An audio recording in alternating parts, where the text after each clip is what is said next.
घर वालों को इतनी तकलीफ पहुंचाने के बाद भी आपका मन नहीं भरा। ईशा और सूरज की तू तू मैं।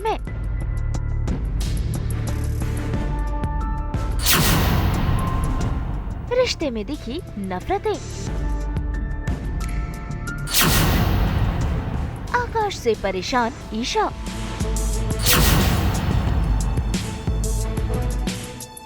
दंगल टीवी के सीरियल पति ब्रह्मचारी में फिर एक बार ईशा और सूरज के बीच छिड़ गई है बहसबाजी।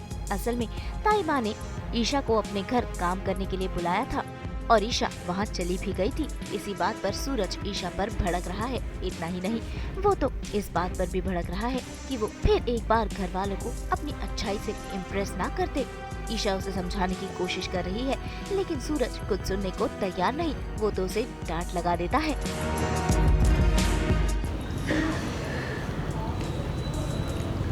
घर वालों को तकलीफ देने के बाद भी आपका मन नहीं भरा। छोटे बच्चे के साथ दोस्ती का ड्रामा कर उसके भी भावनाओं के साथ खेलना चाहती हैं।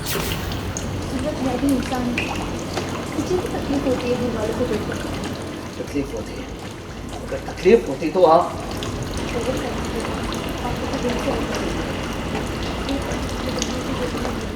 मुझे क्या करना चाहिए क्या नहीं करना चाहिए अब ये आप मत समझो। बस बहुत आप अपनी हद में रहिए और खबरदार जो मेरे परिवार में की कोशिश में। मैं इस घर का बेटा हूं और आप कुछ नहीं है, तो मुझे मेरी जिम्मेदारियां समझा। आप अपनी जॉब पर फोकस कीजिए। मिसेस ईशा आकाश सिंह, जिसके लिए आपको सैलरी दी जाती है। बिल्कुल गुस्सा होने के पीछे रीज़न ये है कि जैसे कि सभी ऑडियंस को पता है कि क्या हुआ था। मतलब ईशा जी चले गई थी बिन बोले सूरज की लाइफ से। ना रीज़न दी थी, कुछ नहीं दी थी। यही रीज़न दी थी कि मैं आमिर से शादी करूंगी, ऐशो आराम की लाइफ जीऊँगी, आईपीएस से शादी करूंगी। अब सूरज आईएएस बन गया है, अब सेक्रेटरी ईशा जी भी बन गई हैं। अब कैसे बनी है ये सब आप सभी को पता है। एंड ताइमा इसका फ़ायदा उठाती है, ताइमा बुलाती है और अपनी दुश्मनी निकालती है कि चल घर का खाना बना, ये कर, तू सेक्रेटरी है ना सूरज की, कलेक्टर की, तो ये कर, पोछा मार, ये कर। एंड सूरज ऑफिस में वेट करते रहता है कि मतलब कि ईशा जी आज आई नहीं। मतलब मन ही मन में मतलब वीओ चलते रहता है इसका कि क्यों नहीं है। एंड सडनली जैसे वो घर पे आता है, देखता है कि ताइमा की किटी पार्टी हो रही है एंड खाना पीना जो है ईशा जी ने बनाया और ईशा जी झाड़ू पोछा मार रही है। तो सूरज ताइमा को बुला के यही सब समझाता है कि ताइमा ये सब प्रोफेशनल फ्रंट है, आप ऐसा पर्सनल जो दुश्मनी है ये नहीं निकाल सकते यहाँ पे। तो दिस इज़ नॉट फेयर, ये वाली चीज़ें नेक्स्ट टाइम से आप ध्यान रखना, मत करना। एंड ईशा जैसे ही जाती है उसके पहले ही बहुत लोग खाना जो बनाई रहती है ईशा जी तारीफ़ करते हैं। ब्लूटूथ खाना खाया रहता है, ब्लूटूथ को बहुत पसंद आता है। एंड ब्लूटूथ जैसे ईशा जी घर से बाहर निकलती है एंड सूरज बोलता है कि आप जाइए अब यहाँ से। तो वो बाहर ईशा जी आती है, ब्लूटूथ के साथ बातचीत करने लगती है। ब्लूटूथ यही बोलता है कि चाची खाना बहुत ही प्यारा बना था, ये था वो था। एंड सूरज आता है, जैसे ही सूरज आता है ब्लूटूथ वहाँ से देख के भाग जाता है। तो सूरज ईशा जी को यही समझाता है ये सीन में कि छोटे से बच्चे के भावनाओं के साथ मत खेलिए। बड़ों को तो तकलीफ़ दे दिया आपने, घर वालों को तकलीफ़ दिया है, मुझे तकलीफ़ दिया है इन शॉर्ट, तो उसकी भावनाओं के साथ मत खेलिए।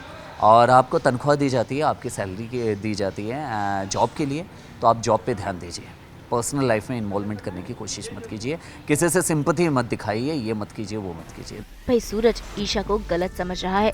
ईशा तो पहले ही काफी परेशान है। एक तरफ सूरज की नफरत तो दूसरी तरफ आकाश से परेशान। देखिए कैसे आकाश को पता चल चुका है कि ईशा सूरज की सेक्रेटरी तो बन गई है, लेकिन वो सूरज के घर में जाकर काम करती है। इस बात पर वो उसे चिढ़ा भी रहा है और कुछ वीडियो भी ईशा के आकाश ने बना लिए हैं। ऐसे में वो उसे ब्लैकमेल भी कर रहा है। ईशा सब कुछ चुपचाप रो रो कर सह रही है।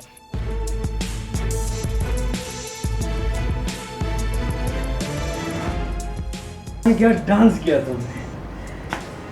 मेरी हर बात माना करना। देखो मैं वादे का पक्का हुआ। ये कर दी तुम्हारी बेटी। लेकिन अब जब सूरज को पता चलेगा कि आकाश ईशा को किस तरह से परेशान करता है, तो क्या वो ईशा की मदद के लिए सामने आएगा, ये देखना होगा। मुंबई से ब्यूरो रिपोर्ट। हम तो लेकर ही आते हैं आप सबके लिए 24/7 एंटरटेनमेंट की गुड न्यूज़। तो अगर आपको ये वीडियो पसंद आया है आप इसे लाइक करें, कमेंट देके अपनी राय ज़रूर दें। ऐसे ही एक्सक्लूसिव कंटेंट के लिए हमारे चैनल को सब्सक्राइब ज़रूर करें। अगर आप ये वीडियो फेसबुक पर देख रहे हैं तो हमारे फेसबुक पेज को भी लाइक करें। नाम तो आप सब जानते ही हैं, सास बहू और बेटियाँ, जहाँ हम लेकर आते हैं आपके लिए एंटरटेनमेंट जोरदार।